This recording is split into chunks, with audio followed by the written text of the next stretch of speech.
ndabashimye cyane ndabashuhuje mu izina yitwa Mama Dorine ndakijijwe nakijwe mu itorero rya ADPR ndashima Yesu Kristo ko yansanze mu isabe y'ibyaha kansayura akampa agakiza ndacyakirijwe rero ndacyafite inzira zigana Siyoni mu mutima wanjye amena Imana duhana umugisha hamwe uyu munsi Imana yongeye kungirira icyizere ngo nongere mbumbure umunwa mvuge Imana irongeye ngirira icyizere ngo nongere mvuge turaganira rero ku ijambo rivuga ngo Imana y'abakire gusa si Imana y'abakire ntabwo igira ijuru Imana y'abakire ntigira ijuru amen Imana dufashe cyane twumve kandi dusobanukirwe mu Baheburayo ibice 16 umurongo wa 6 niho havuga ngo ariko utizera ntibishoboka ko ayinezeza kuko wegera Imana akwiye kwizera yuko iriho ikagororera abayishaka utizera rero ntabwo bishoboka ko anezeza Imana iyi Mana y'abakire niyo tugiye kuganiraho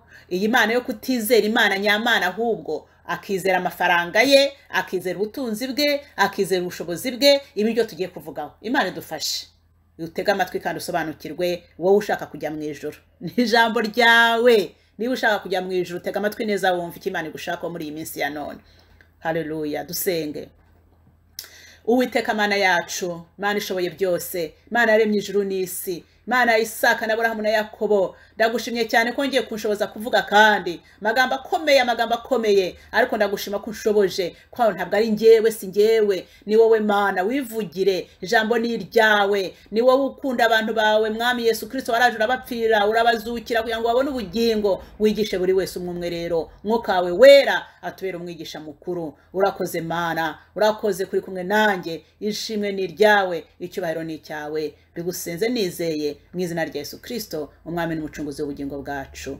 amen Yesu ashimwe abanyabugingo bashaka kujya mu ijuru tuganire dusobanukirwe niba hari aho utarusobanukiwe Imana ikusobanurire rwose kubwire Imana y'abakire nta juru igira Imana y'abakire nshaka kuvuga ni iyi Mana basenga amafaranga basenga ubutunzi basenga ubwenge bwabo aba bantu bakoresha IVF bivuge natuye IVF abantu bagura abana bakajya kugura abana ababikora barabisobanukirwa uko Imana mvuye kuvuga ni Imana y'abakire nta bakene babikore bingibi ntabwo ari by'abakene ibi ni by'abakire iyi ni Imana y'abakire Imana y'abakire rero nta juru igira twamaze kusoma hariya mu Baheburayo umurongo wa 11 ku murongo wa 6 bavuga ngo utizera ntashobora kunezeza Imana uyu muntu rero ujya kugura umwana ntabwo bafite kwizera yamaze kwizera yuko Imana ntabwo ibishoboye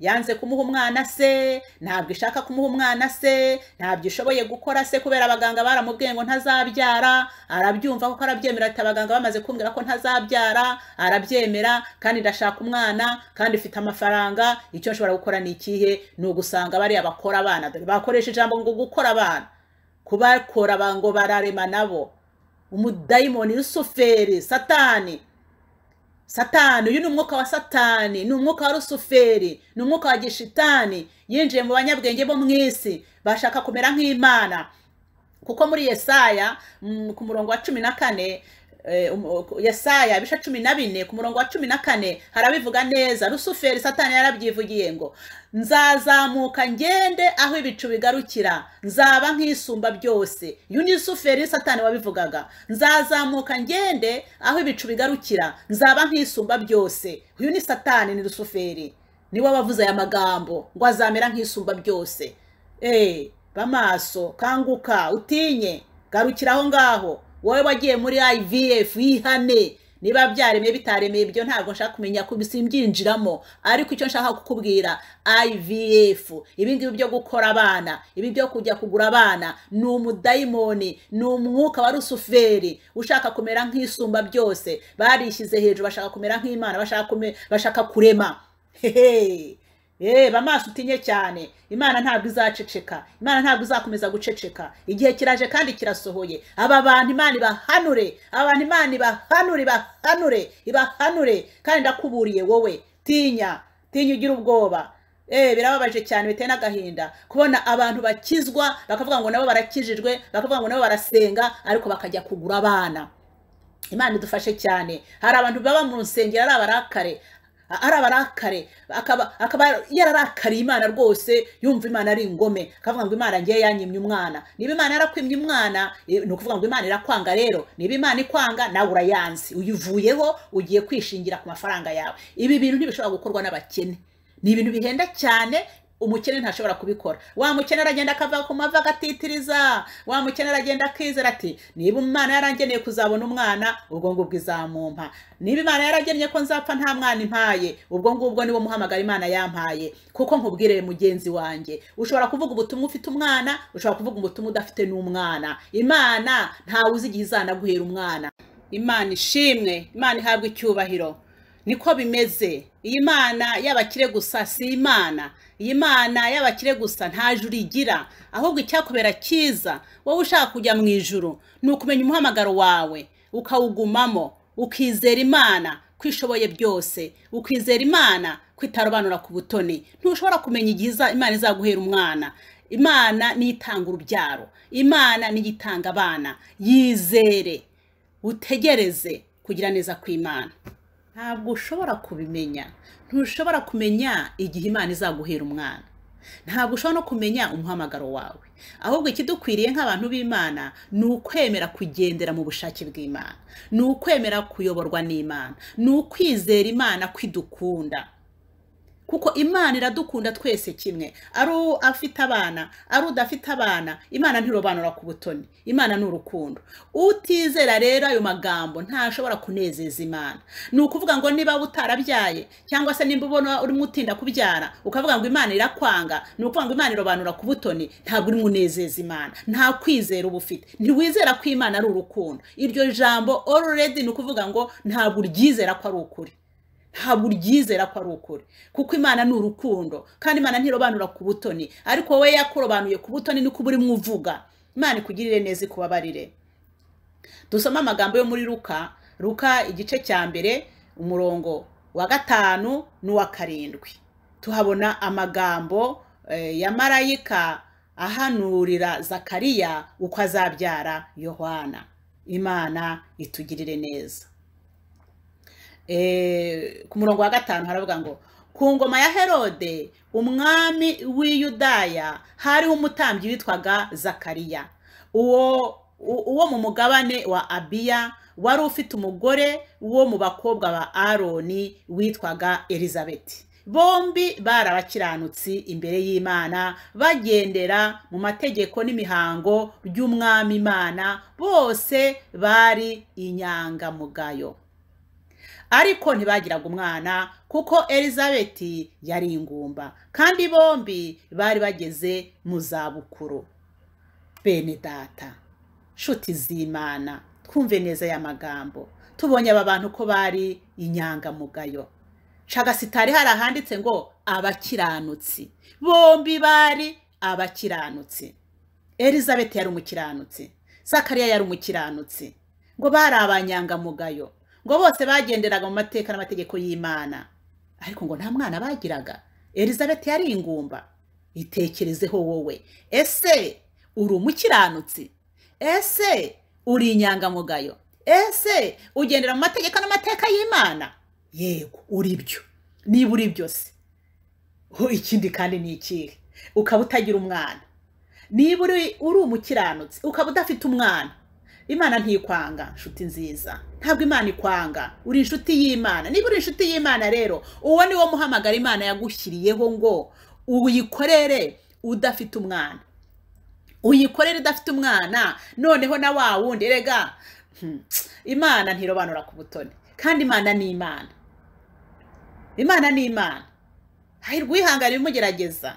Imana idufashe cyane. Upfa kumva ko wowe uri umukiranutsi. Niba uri umukiranutsi, Imana iragukunda. Wijya kwitandukanya n'Imana rero.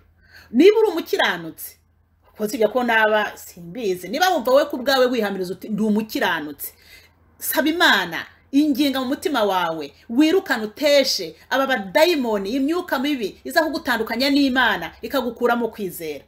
Ko twasomye yuko utizera adashobora kunezeza Imana. ntabwo umuntu utizera adashobora kunezeza Imana. Izere yuko Imana ibishoboye, izere yuko Imana izaguha umwana. Niba uri muri ba bandi bazabyara, nawe uzabyara. Niba uri n'ingumba, Imana irabishoboye kugira ngo ifungure inda yawe ibyara, iguhe umwana. Elizabeth yari ingumba, inkuru ze ntabwo tuzivuga cyane, ariko hari impamvu Elizabeth Imana itashatse kumuha umwana wenda hakiri kare. Hari impamvu wowe utabyaye hakiri kare. Hari impamvu ntabwo tuba tubizi. Umugambi w'Imana ni muremure cyane, kandi hari n'iby'Imana itatubwira, kuko intege zacu nkeya ntidushobora kubisobanukirwa, ntidushobora kubyakira ngo tubishobore kubyakira. Umutwaro waturemerera cyane ntidushobore kuwikorera. Imana rero ikarushaho kutwihorera, ntirende inabitubwira. Mugenzi rero, izere, tera iyindi ntambwe yo kwizera, umenye ko ntacyo upfa n'Imana. Noneho wige kwizera ko Imana izaguha umwana, kandi wige kwizera ko Imana itarobanura ku butoni, kandi wige ko Imana ibishoboye. Amena, aleluya. Tera indi ntambwe wizere, kuko utizera ntashobora kunezeza Imana. Aba bantu turababonye ko bari abakiranutsi. Ku murongo wa 6 ngo bombi bari abakiranutsi imbere y'Imana, bagendera mu mategeko n'imihango by'umwami Imana, bose bari inyangamugayo. Uyu nguyu ni Zakariya n'umudamu we Elizabeth, ariko nta mwana bagiraga kuko Elizabeth yari ingumba. Bari bageze mu zabukuru, ariko igihe cyarageze Imana irabaha kubyara umwana. Haleluya. Imana ishimwe cyane. Uyu mwana umwe Yohana babyaye, na n'ubu turacyamwigiraho. Yabaye intwari, yabaye umukozi w'Imana. Ahari nawe nicyo utegereje, ahari nawe nicyo Imana igutegerereje. Tegereza rero ubushake bw'Imana, ko ubushake bw'Imana bwose buza ari bwiza. Amen, amena. Ubushake bw'Imana buza ari bwiza, ubushake bw'Imana buraryoshye. Tegereza Imana, tegereza kugira neza kw'Imana. Ihangane, wisenga amafaranga. Iyi Mana y'abanyamafaranga gusa nta jiri igira. Ongere mbisubiremo, abantu bajya muri IVF baba basenze amafaranga. Aba bantu bajya muri IVF baba basenze amafaranga, kandi ijambo ry'Imana riravuga ngo ntawe ushobora gukeza abami babiri, ngo kuko umwe yamwanga undi akamukunda. Aya ni amafaranga rero. Ntawe ushobora gukeza amafaranga ngo akeze n'Imana. Ntawe ushobora kubaha Imana ngo yubahe n'amafaranga. Ntibishoboka. Kimwe kirusha ikindi imbaraga. Ujya muri IVF aba yananiwe kwizera Imana ko ibishoboye, akizera ko amafaranga ye ari yabishoboye. Abananiwe kwizera ko Imana ari ibishoboye, akizera ko bari abanyamahanga, bari ababwenge bwo mwisi aribo babishoboye. Ndakubwiye kandi ndakubwiye, Imana ikuntumyeho wowe, Imana ikuntumyeho wowe, kandi nzi neza ko harimo abantu barimo bumva ibyo mvuga, harimo abantu barimo bumva ibyo mvuga. Nimugarukire hafi, Imana irabagirira neza. Nimugarukire hafi, Imana irabababarira. Ongere wizere, ongere ugirire Imana icyizere, ongere wisubiremo. Shaka ubugingo, shaka ubugingo, shaka ubugingo. Uburutisha ibintu byose, uburutisha amafaranga, kuko ayo mafaranga nta bugingo afite, amafaranga nta gakiza ifite, amafaranga nta juru agira. Oya. Wagiye mu maboko y'abatizera, wamaze guta Imana. Wagiye mu maboko y'abatizera, wamaze kutukwizera. Wiba umurakare, gira umunezero. Ijambo ry'Imana ritubwira ngo twishime iteka. Ngo ndagenda bivuga ngo mwishime. Iyo umaze kuba umurakare gutya, amahoro aba yagiye. Iyo amahoro yagiye rero, iyo amahoro yagiye, kunezeza Imana kuba kudahari, agahinda, umubabaro, nibyo usanga byuzuye mu mutima. Kandi ijambo ry'Imana ritubwira ngo twishime. Ni ukuri ntabwo byoroshye kwishima ufite ikigeragezo nka kiriya, ariko Imana izi ko bishoboka. Hari ijambo riri mu Bakorinto ba mbere ibice 10 ku murongo wa 13. Haravuga ngo nta kigeragezo kibasha kubageraho kitari rusange mu bantu, kandi Imana niyo kwizerwa, kuko itazabakundira kugeragezwa ibiruta ibyo mushobora, ahubwo hamwe n'ibibagerageza izabacira kanzu, kugira ngo mubone uko mubasha kukihanganira. Nshuti nziza, aya magambo ni ayawe, aya magambo ni ayacu, aya magambo ni ay'abakristo bajya mu ijuru, aya magambo ni ayo kwizerwa. Imana ni kwitubwira ko nta kigeragezo kitari rusange, nta gihari, ngo kandi ntabwo izatugerageza ibirengeje ibyo dushobora kwihanganira.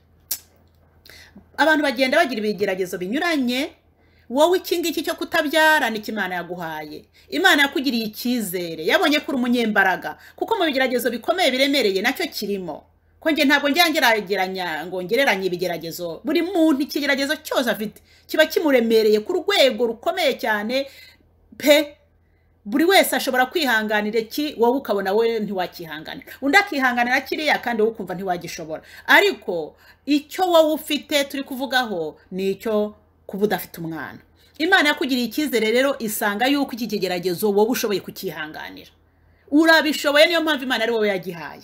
Hari undi itagihaye kubera ko atari gushobora kukihanganira. Wowe Imana yabonye ko ushoboye kukihanganira, none urahemukiye. Wewe uri guhemukira Imana cyane, bitekerezeho ubyumve. Imana yakugiriye icyizere, iguha ikigeragezo gikomeye nk'iki ngiki kubera ko wabonaga uri umunyembaraga uzashobora kukihanganira. Imana urayihemukiye, ntabwo ushoboye kukihanganira. Ntabwo ushoboye kukihanganira kubera ko Imana yari yakugiriye icyizere, ariko wowe urayihemukiye, uyeretse yuko uravuga uti ngiye wanyibeshyeho, wanyise umunyembaraga ariko ntabwo ndi umunyembaraga. Ariko Imana se kwita umunyembaraga siyo yari yaziguhaye, ahubwo wavuye mu byizerwa, wavuye mu mwanya wawe, waretse kwizera kwa kundi Imana yari yaguteyemo kukwizera, none wakuvuyemo. Garukira aho ngaho wongere wizere, garukira aho ngaho wongere urebe ku musaraba, garukira aho ngaho wongere utegereze kugira neza kw'Imana. Imana irakuzi, Imana iragukunda, kandi Imana yiteguye kukugirira neza. Gusa niza kugusubiza izagusange mu mwanya wawe. Garuka muri wa mwanya Imana yari yagushyizemo, iza kugusubiza izahagusange. Niza kukuzanira umwana izahagusange, itazasanga waragiye kwisubiza, kuko abangaba ni abantu baba bagiye kwishakira ibisubizo, bananiwe gutegereza, bananirwa gutegereza Imana, bajya kwishakashakira ibisubizo. Garukira aho ngaho rero, kadusenga Imana. Uwiteka Mana yacu, mu izina rya Yesu, ndagushimye cyane Mana kongeye kunshoboza kuvuga, ndagushimye cyane Mana kongeye kumbashisha kuvuga iri jambo rikomeye cyane, rikomeye Mana. Niwe wagendera umutima w'uyu mubyeyi, niwe wagenderera umutima w'uyu mugabo, niwe wagenderera umutima w'aba bantu Mana, ukabahumuriza, ukabaganiriza, ukabarema mu kundi kwizera gushya, ukongera ukabagarura mu mahoro, kongera ukabagarura mu munezero, kuko ijambo ryera tubwira ngo twishime iteka. Ariko biramukomereye kwishima, biramukomereye mugarurira umunezero mugakiza, mwongerere uko kwizera Mana, agutegereze kuko kuza ko ntuzatinda. Urakoze Yesu, muhe gusobanukirwa n'ubushake bwawe. Niba azajya mu ijuru adafite umwana, abyakire. Niba azajya mu ijuru yaramaze kubona umwana, nabyo abyakira, bitegereze, ave mu maboko y'abatizera, areke gusenga amafaranga, kuko nta mana y'amafaranga. Imana y'amafaranga ntigira ijuru, ariko we niwe ufite ijuru Mwami, ni wowe juru Yesu, ni wowe bugingo Mwami. Urakoze kubyumvise,